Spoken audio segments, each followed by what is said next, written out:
Hola, bienvenidos a Your Anxiety. Estamos aquí en el NAMM Show del 2025. Vamos a estar haciendo cobertura jueves y viernes. Vamos a ver a qué booths alcanzamos a ir, a qué stands, a quiénes nos encontramos y todos los instrumentos y efectos nuevos que están lanzando aquí en el NAMM.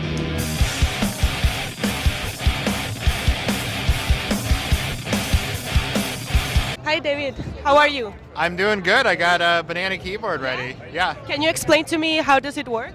So I'm going to touch one hand with ground here, and then my other hand,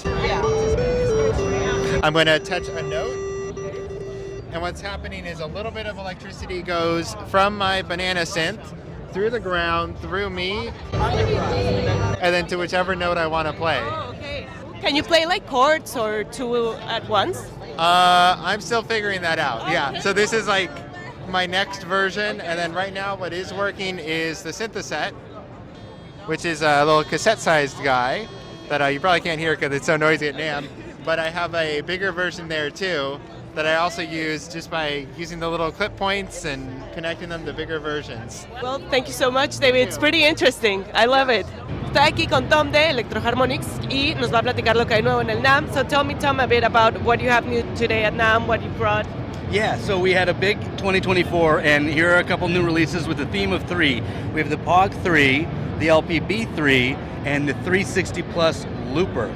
Let me start here at the POG 3. This is the most powerful, best-sounding polyphonic octave unit that exists.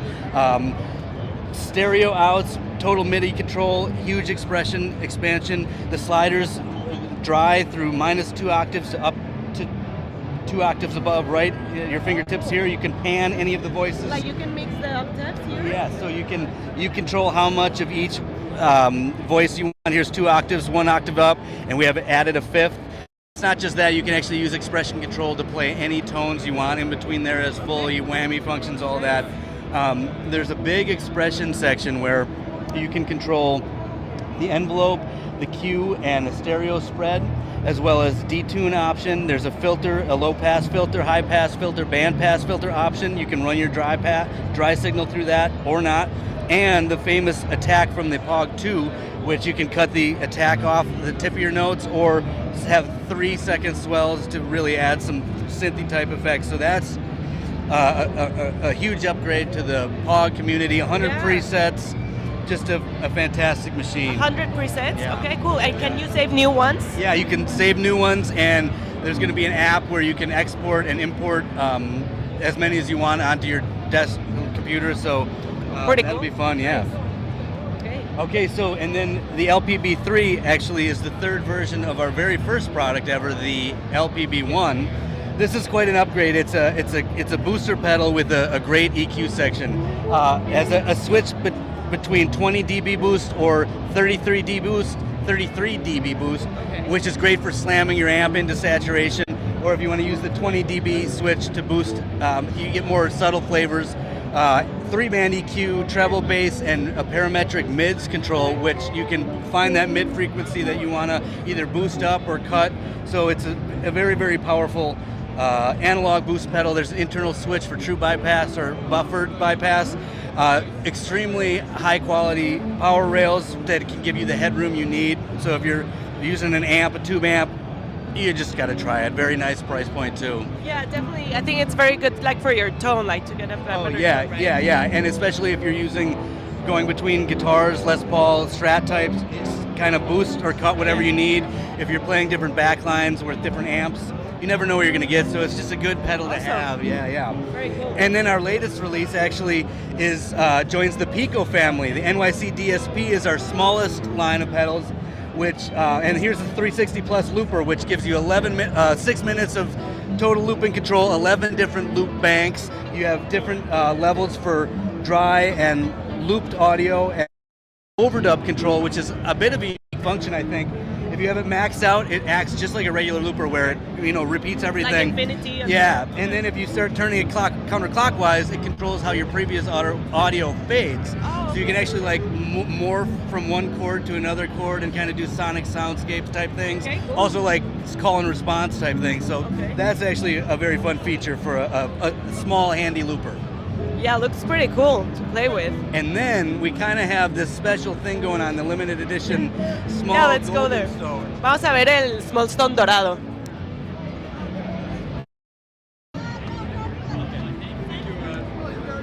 And so 50 years ago in 1974, we released the Small Stone Phaser. And so in a limited release, we have this fun gold version. It's the old box, so just like the vintage style, comes with the wood box. The chips from the 70s, very vintage sounding, just kind of a fun little option. If you're watching this first day of NAMM, there are a few units left, so maybe you can jump on there if you want, but very cool. What do you think is the most underrated effect? Of electroharmonics, oh, good question. So we have so many analog drives that nobody even talks about, knows about. Start there with our analog drives. I mean, I gotta say, the glove is one of my favorites. I love the glove. It was one of my first pedals. It's my favorite overdrive that we have. I don't see it anywhere. I don't hear anybody talk about it, but underrated, the glove overdrive. And I'm glad you know that. That's awesome. It was one of my first drives, actually. It's good, right? It's pretty good. Yeah. It got stolen, so I don't have it anymore. But Oh, no. Yeah. Well, it's very affordable. We can maybe help you out here. it is. Yeah. Well, thank you so much, Tom. Thank you for the interview. Have a great NAMM. And thank you. Yeah, thank you for joining Gearing Society. Thanks for having me. My name is Max. Max, what do you do in Vox? I'm the current brand specialist, just helping him out at NAMM 2025. Oh, is this your first NAMM? It's not my first name. It's my first name with Vox, though. Oh, okay, Yeah. cool. Yeah. What was your first NAMM? 2017, I think. 20, yeah. mhm. Okay, nice. So, can you tell me a bit about these pedals? Yes, of course. So Vox has actually made pedals for years, but this is kind of like their more modern take on very compact size, like overdrives and distortions and gains. And some of them, if you're into like amp modeling, have like DSP in it, so you could run kind of a cab simulator or like an amp simulator with some of these pedals. They all have like different flavors. So like they have the tube booster, which you have the fuel injector, which is the more like an overdrive. Then this is like very much like a parametric EQ. You can use it as a boost. You can like pump a little bit more mid-range for guitars, so it kind of hits that sweet spot. And then the smooth impact is a compressor, and it does kind of like gets you that exact kind of like studio compressor kind of modeling. Like it's like the 1176 that they do as well, but it's all really, really cool. It's all very compact and very, very flexible. And the cool thing is you can also run each pedal into each other. You have like this link module right here at the very, very top. And you can basically use the kind of like some of the cab sims in the pedals, or the amp sims. Let's just say you want it's just like I want to use this, but and run it into this sort of thing. So it's really, really cool. Awesome. Which one is your favorite? I like the EQ the most. I think. Yeah. At least for like the kind of music that I play. What kind of music do you play? It's like prog rock, like more like Mars Volta sort of thing. So yeah. Is there a new band that you recommend us? Oh, my own maybe? All Systems No. Which is your band? We're called All Systems No. All Systems No? K-N-O-W. Okay, All Yeah, Systems No. Yeah. Awesome. Thank you so much for the interview. Thank you for being in Your Anxiety. Gianna, can you tell me a bit what you have here? Yeah, for sure. So this is an automaton. This is our deluxe version. You can play the different notes on this panel here, and then you also have the dial here. So you're able to kind of move like this. If you wanna.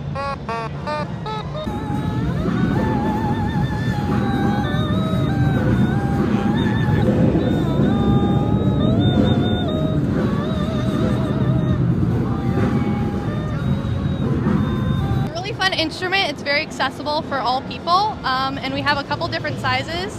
So as you can see, we have our wall here of automatons. Yeah, and it's super fun. Seguimos aquí en Gear Anxiety y estamos con el mismísimo Ken Haas. Haas, right? You pronounce That's it? right. Oh, yeah. Ken Haas Yeah. from Reverend Guitars. How That's are me. you? I am wonderful. How are you? I'm great. I'm honored to meet you, Ken. It's so nice to finally meet you in person. I've been following your channel for years. Do you remember how we met? I do. I posted a special Reverend Guitars post, did. and I I don't was know like- if I tagged you. Yeah, it was so good. It was so good. And you hit on all of my highlights too.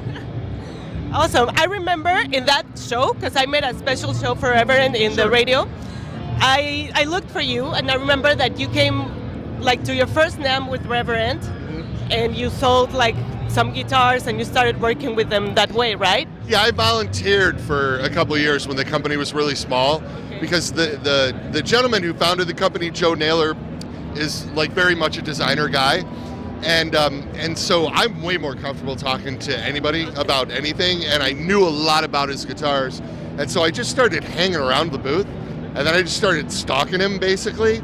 And that turned into me selling a lot of guitars. And I came to one of these shows and opened up a whole lot of dealers about 20 years ago. And came in as the sales director and then eventually bought the company. Wow, awesome. What, Yeah, weird. Yeah. what NAMM is this for you? Like what number? This is the 25th Winter NAMM. I know, which is amazing because I'm only 32. Congratulations, you don't look like. No.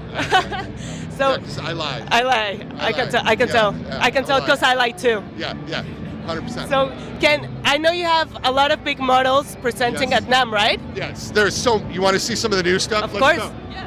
This is Chronic Blue Burst. Look at this. It's beautiful. It's beautiful. Right? And that's actually a pearl white. So you get into that and you can see a bunch of the pearl stuff going on. We're doing a lot of things with back sprayed pick guards. So we have like a gold pick guard on the Army green, this beautiful gold guard on a transparent white. We brought back the Charger 290 with the Bigsby on it in a bunch of our new colors. Gunmetal gray on the Silver Freeze. And if we come around, there's a lot of stuff and there's a lot of loud. This is the new Pete Anderson East Sider E. Beautiful. Yeah. I love like the Like satin, yeah, satin. satin finishes. I agree. Bob Balch from Fu Manchu got a Floyd Rose on his model this year, right? And this is one that I got to get you. I'd this- love to. This is the Billy Corgan Drop Z. So this is a 26.2-inch scale guitar that is tuned to D standard. So it's not quite a baritone. It's very, very natural feeling.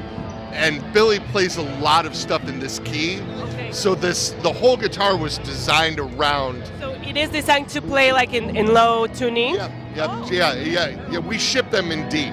Oh, awesome. That's Yeah. pretty cool. So Ken, if an alien came to your booth and you had to show him one guitar and show him Reverend, which one would you choose? This is the Reeves Gabrels Space Hawk. Okay. Reeves from The Cure, amazing guitarist. We've been offering this model for about 10 years with the Bigsby on it, and we just this year are doing like a hardtail thing with more traditional Alnico Reverend pickups as opposed to his signature rail hammers. And this guitar just sounds incredible. It's like the sleeper of the whole booth. Naylor, when I bought the company from Naylor, I mean, the main purpose of that was to give him more time to design Okay.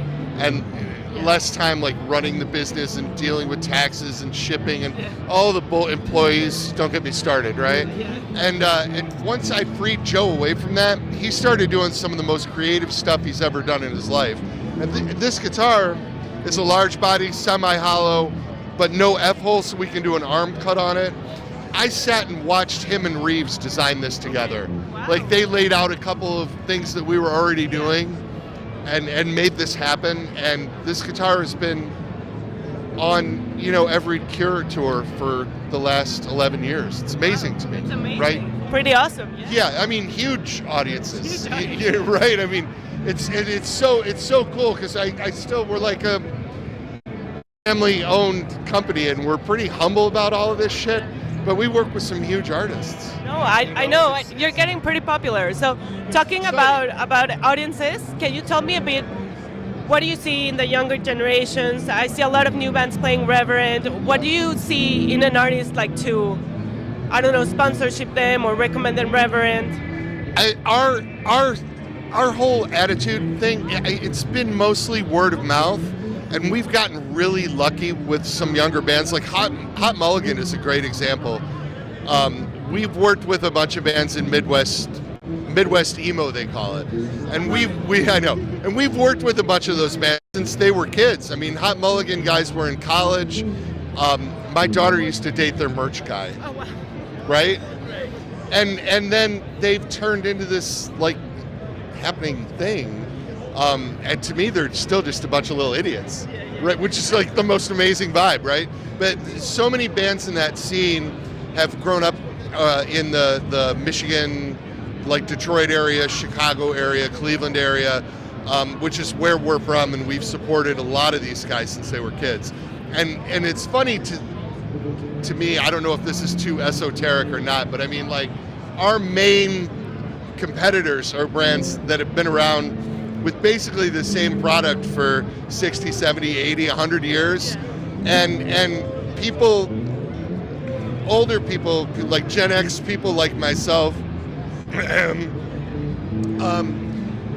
are always going to think of us as like a new brand, right? Because we weren't around for a whole lot of their lives. And in the late 90s, we started around, and then in the late 2000s, early 2010, we started getting more popular and notable, right?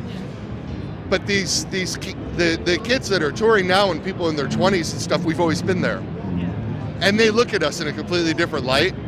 And like, I see myself through them, and it's fucking awesome, right? And I'm really excited about what we have going on and where we're going. It's amazing, Ken. I really admire all of your work. Yeah. Everything you've done in Reverend. I love the guitars, I love the style, I love the sound. And I think you are an example of an amazing person. Like you, I don't know. I live it. Yeah, like the company, I don't know. Like you made it fly, or I don't know. You made it bloom. I forget the word in English. I'm the decision maker, right? I mean, there's a lot of companies in this industry are held up by money that comes from other businesses, whether it be, oil or automotive or whatever it is that they do, and then the music part of their corporation is just like a side note. Everything that we do goes back into this, and everything that we have comes from this, and so we treat it differently, and we treat people differently. Does that make sense? Yeah. Like, I don't want to sound like all obnoxious about it, like, but it's true, and it changes how you do things. Yeah, definitely. I understand, and how you connect with people and musicians, right? Yeah. So. And I still play and tour. Oh yeah, I Like, know. I You still have your do band, shit. right? Yeah. Oh yeah. When are you playing? Well, Jay Navarro and the Traders is the main like sort of touring thing that I do, and we haven't been out to the West Coast. It's been a couple of years, but the last time we were here, we played Tijuana. Oh. It was fucking rad. I was gonna ask if you're going Yeah. come to Mexico City. Yeah, I'd love to. So the singer Jay Navarro is the front man for the Suicide Machines, and they just played Mexico City for the first time a couple months ago. Yeah, I know. Yeah, fucking awesome band. You should come. You Yeah. should come at La Bestia. Oh my We have God, a yeah. venue. We'd love to have you. It would be such an honor. But thank you so much for talking with me, Ken. It's Thanks a for huge coming. honor. Thank you. Hi, Ben. Thank you for taking this interview with me. How are you? I'm excellent. How are you doing today? I'm good, thank you. How do you feel this NAMM? What do you expect? About this now? Excited to be here. We just came out with a new product, the Airstrip, which is our discrete transistor preamp from a Triton console. Very cool. This one is new. It's brand new. Was this new like for NAMM? Came out January 15th. Oh, okay. So it's brand new. Yes. Okay. Awesome. Can you tell me a bit more about it? Yeah, sure. So you gotta grab one. Oh, thanks, Tom. Yeah, thank you. Appreciate it. So here, just the end of the signal volume, input gain, and a trim, which you can treat like a second input gain, and a passive low-pass filter at the end. So as you're cranking up the higher frequencies with the trim control, you can back off and Okay, make it nice and cool. dark. Yeah. Okay, nice. Favorite effect type that we have? Oh man, that is so hard. My guilty pleasure Yeah, is the yeah. new and improved Varia Boost, Okay. based off of an old EQ boost pedal that we made back in the early 2000s, I think 2004-ish. So it's a tilt EQ, so you can select the frequency, cut, boost, and then we added a input gain control, so you can crank it. Initially, I believe it was just a simple op-amp boost, and it went from all the way off to unity and up to, I believe, 18 dB, and you can dial in a lot more flavor Awesome. Okay. So in general, which effect do you think it's like the most underrated? The most underrated effect. I've been having a lot of fun with this. Okay. Similar to something like a MXR Blue Box. This is a Mach 2 of our Perseus, which is a sub-octave fuzz Okay. and regular Okay. pitch fuzz. Yeah, it's good. Well, thank you so much for the interview. Nice to meet you, Ben. Seguimos aquí en el NAMM 2025 ahora con Vitronics. Estamos finalmente con Felipe de Vitronics. Yeah. How are you, Felipe? I'm good. It's great to meet you finally in person. My pleasure. How's NAMM going? It's going good. We're just getting started. Today, the first day. We've made this cool setup, and yeah, like it's been fun. Quite a few friends already came through, and we're actually not releasing anything at NAMM this year. We just had a lot of releases, but yeah, it's been fun. You guys released a lot of pedals during 2024. How many pedals did you release? 5, I think, in total. How many It's a lot NAMMs for have us. you attended? What? How many NAMMs have you attended? I was talking about this like not long ago. Our first NAMM was in 2016, which was what started the brand, kind of pretty much was our first year. So it's been a while. Like I think it's 8 years total. I think we skipped 1 year, the COVID era stuff. Yeah. Do you remember the pedal you were presenting in your first NAMM? Yeah. At first NAMM we had 2 models, which was the Walk to Hell, which we just actually redid it, and the Octahive. Those are the 2 we had. And then at NAMM we're showing the Overhive, which is... I love the Overhive. If an alien comes to Vitronics, what pedal would you show him? Oh, definitely the Swarm. Why? Or the Zombie. That's some alien communication sounds. Like I'm sure we could communicate through that. I could probably not talk to them, but if I played one of those, they would probably know what I'm talking about. They would probably understand something through the pedals. Yeah, the Zombie, first preset, second preset actually. That's alien communications right there. What do you prefer, grunge, shoegaze, or glam rock? Grunge, 100%. Okay. Yeah. What's your favorite grunge band? My favorite grunge band, I mean, we're just talking about Stone Temple Pilots, which might be one of them, but I think Alice in Chains probably would be. Cool. If you had to design a pedal for Jerry Cantrell, what kind of pedal would you do? We luckily have done a pedal for Jerry Cantrell. Oh yeah, I know. Actually, yeah. What pedal was it? It was a Walk to Hell, if I'm not mistaken. And it had like the dog from the record cover, and we painted all this custom shop crazy thing. Yeah, it's so good, bro. Yeah, it was pretty cool. But if we were to design actually a circuit, that would be a hard one to do because he has so many good guitar sounds. Like his guitar tones are the shit. But my friend Joe Barisi just produced his latest record. And it would probably be something with Joe giving us some guidance because he is like the god of guitar heavy tones. So yeah. Overall, like effects, guitar pedal effects in general, what do you think is the most underrated effect in guitar pedals? Damn. Underrated.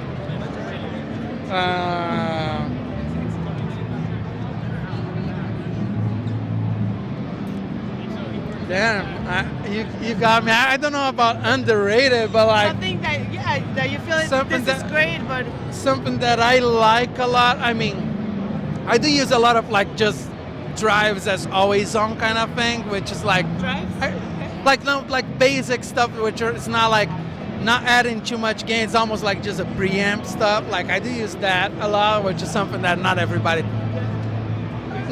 gives so much love to a pedal that's just gonna add some bottom and some like. But what else? I don't know. I'm trying to think of what's on my board that would be considered underrated. But my board looks too fancy nowadays. How many pedals do you have on your board? On my current board, not many. Maybe like 10, 12. Well, it's a big board. Yeah, it's. I mean, I've had way bigger boards. Like it's maybe 10, 12. I don't have much.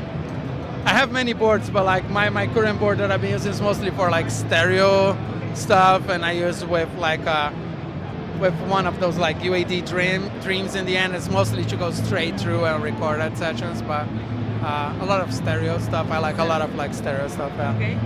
Is there a favorite memory from NAMM that you remember that it was like a highlight from some NAMM that you met someone or something?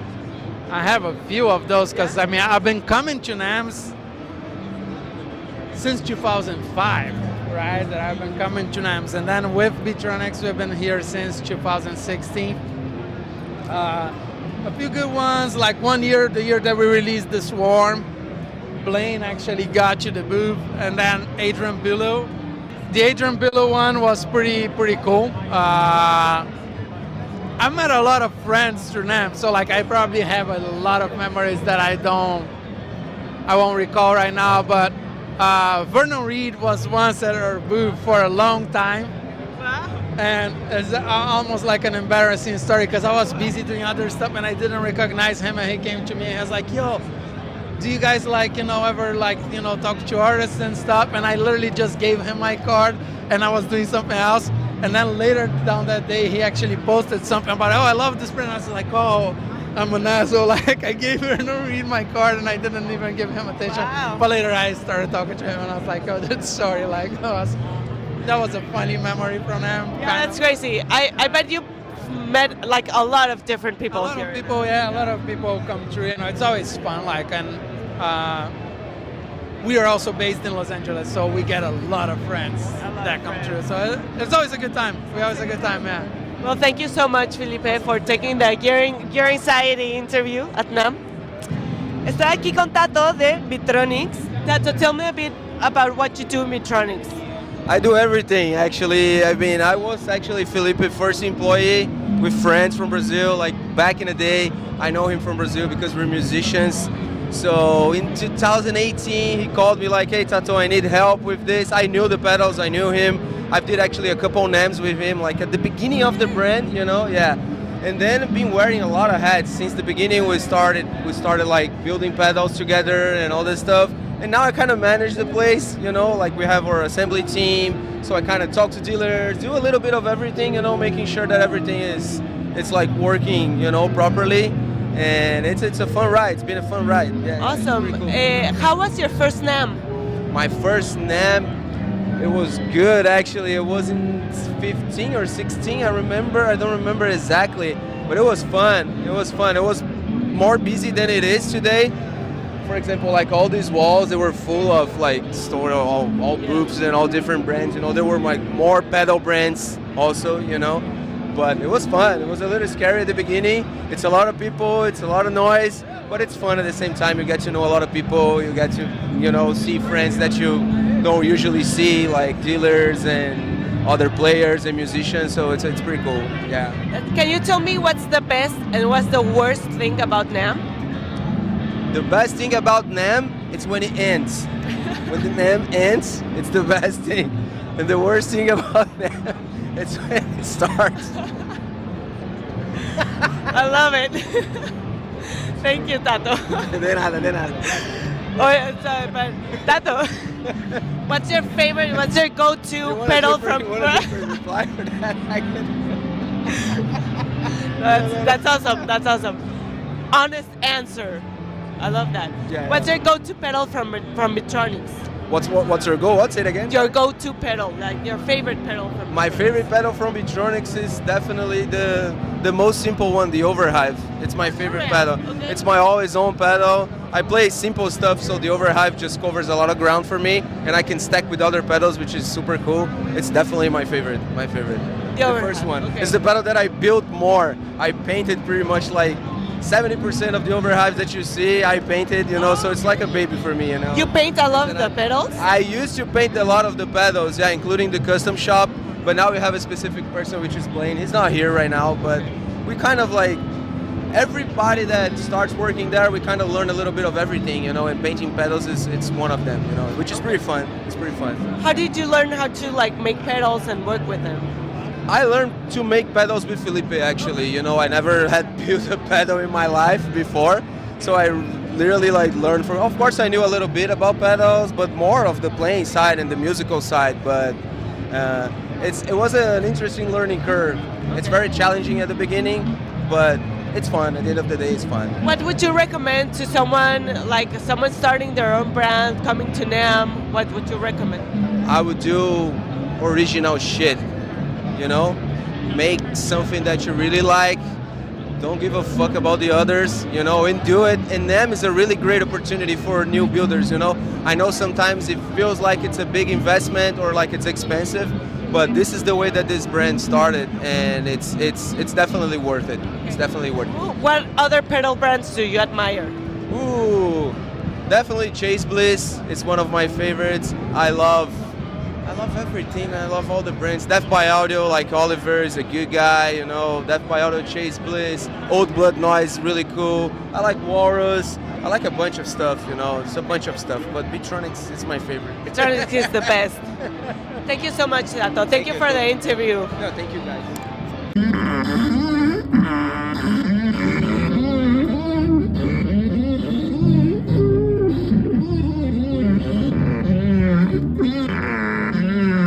We're here with Steve from the Fart Pedal. How are you? I'm awesome. Thanks for stopping by. Of course, you have a very interesting pedal right here. Tell me a bit about it. So the Fart Pedal number 2 is our new fart pedal. It takes your guitar noises and turns them into fart noises, and tries really hard to match your pitch. And how do you work that? How do you make it match the pitch? so, if I were the engineer, I could tell you.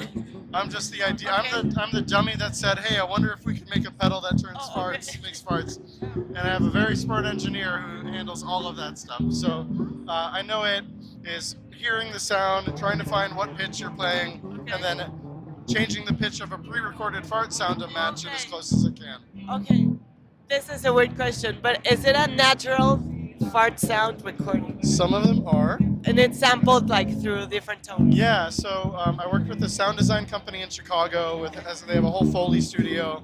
They recorded a lot of the farts using slimes and balloons. Okay. But they've told me that some of the farts are genuine farts.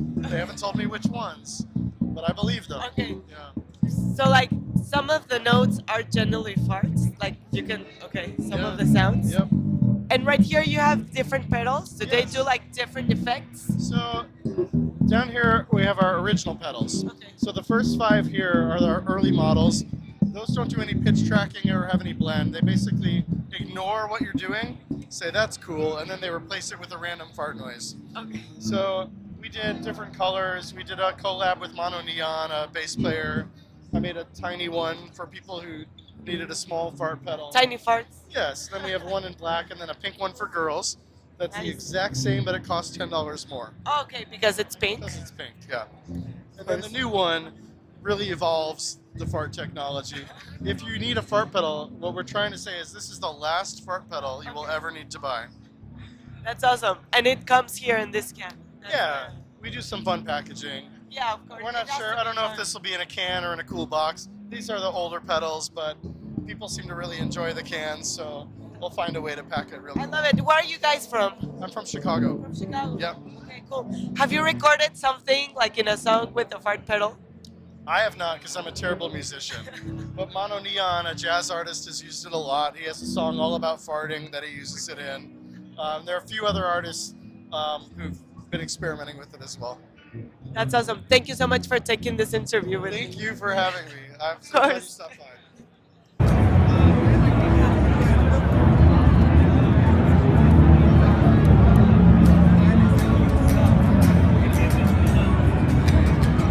Marco, so tell me, Formula B is your brand, right? Tell me a bit about the pedals you brought today to NAMM. We are a little brand from Italy, in Perugia. My name is Marco. I build these pedals by myself. I do everything, graphics, painting, all things. These pedals are vintage inspired. Vintage inspired. Okay, like in which pedals or in which artists? Univibe, Fuzz, wah, and distortion pedals from Marshall JTM 45 and JTM 800. Is there a new model that you're presenting today at NAMM? Yes, we have the Death Screamer that obviously about the TS pedals, and there are two switches to have all flavors from TS 808 to TS 10. Then we have two limited edition, a fuzz made with wheels cover, about a Fiat from 60s, Fiat 500, and the painted vibe. I love that you do the art as well, right? Yeah. Who painted it? No, my wife. Your wife. It's beautiful. I love it. It's beautiful. So what do you expect from NAMM? Sorry? What do you expect from NAMM this year? Meet a lot of persons. Is this your first NAMM? Yes. Yeah. The first time. Cool. Well, welcome. Thank you so much for taking the interview with me. Yeah. Nice to meet you, Cassia. Can you tell me a bit of what you have here? Yes, so this is a spring reverb. We have the big size spring reverb next to you with the big springs if you look down with the doors. And this one was going so well, we made a smaller version that's a little bit more portable, no doors, same sort of features but a different sound.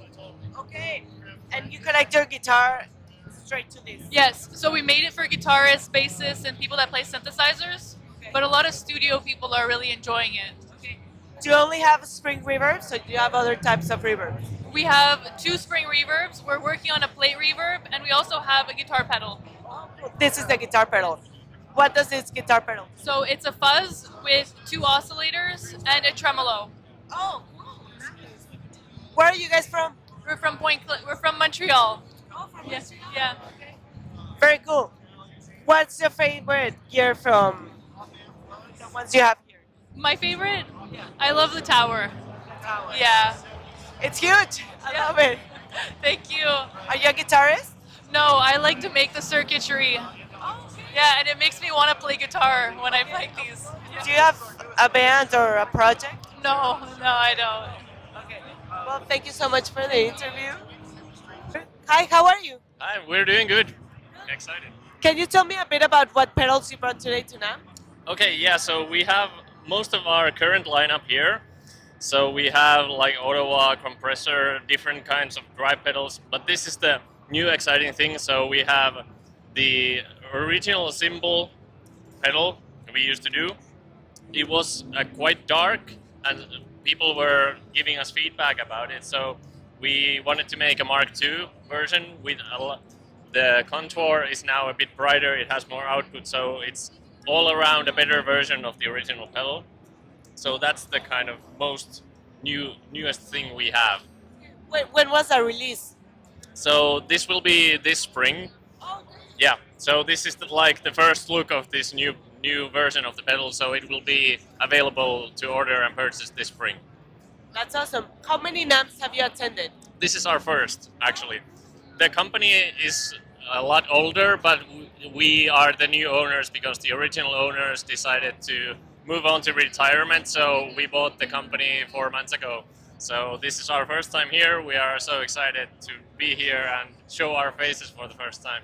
Of course. What do you expect from NAMM? Well, we have already made good connections and meeting a lot of new people because it's a well-established brand, but we don't know the people who know our stuff. So we are excited to meet new faces who know the products but don't know us. So that's one of the key things that we are doing here, just meeting people. Where are you guys from? We're from Finland. Yes. What's your favorite pedal from this pedal board? Ooh, well, it's really tough to pick my favorite, but I'm an ambient kind of guy, but still like also kind of rock music. But this Deep Blue delay is really amazing. I can get it so I can have a little bit of delay, or I can go full on oscillations and do all that crazy stuff with it. So that's my favorite. Have you stopped to any other booths at NAMM? Yeah, we try to see a lot of different stuff, but we are mostly focused on our own things. But I checked out the Turok stuff because there's also artists that we are in contact with, so met them there, and the all around these, because this is a shared booth, the Little Dish Audio booth, so here's a lot of great different people to connect with and see. Cool. What do you prefer, grunge, shoegaze, or glam rock? What was the first one? Grunge, shoegaze, or glam rock? I think I have to go with grunge, even though I have a special place in my heart for shoegaze as well. Okay. What's your favorite grunge and shoegaze band? Well, I think I'll have to go with Alice in Chains for grunge because I've been listening to them a lot lately, and I'm not really that much into shoegaze. I appreciate it, and I kind of feel like I play it myself, but I think Slowdive, you can't go wrong with Slowdive. Do you have a band? Yes, I have. I'm a drummer myself, even though I play guitar, but I play in a post-rock band in Finland. What's the name of your band? It's Latin and it's Elukeskentia. Okay. What kind of music is it? Well, it's ambient post-rock with like powerful wall of sound type guitars and synths and that kind of stuff. Have you ever tried like mixing pedals with drums? Yes, actually, in that band I had for some gigs, I had a pedal board myself. I had this weird old microphone and then a lot of weird pedals after that, so we did this kind of thing where I would fill in between songs just this wall of noise through that. Yeah. Awesome. Well, thank you so much for the interview. Yeah, I really like what you're doing. I'm going to try them out and have a great NAMM. Yeah, you too. Thank you. Yeah, amazing. Hi, thank you for being here at Gear Anxiety. Thank you for taking the interview, Janice. How are you? Thank you. I'm great. I mean, it started like a great show already, so yeah. Looks like it. Can you show me your pedals? Like what you're... I mean, we make around 20 different models for guitar and 7 models for bass. So here we only have a few of them. And we also present at this NAMM show Greg Koch's signature multi-pedals, which is the Supreme version and the standard version already. That one is yours too? Yep. Oh, can you tell me about Sure. it? So this multi-pedal features 10 different pedals, all housed in one box. It's all analog. So it features our Wah-Wah, the Waco, a Univibe, Greg Signature's Overdrive, the Crystal King, which is an overdrive and a boost. Our Eureka fast pedal, the Lucid Dreamer Overdrive, the Clean Boost and Buffer, chorus and vibrato, amplitude and harmonic tremolo, and 2 different delays, all analog. So it's Greg Koch's go-to setup. Beautiful. Who makes the art? We make all our pedals are hand painted in Athens, Greece, where we hand build them as well. So yeah, we also offer custom artwork versions for our pedals. Okay, awesome.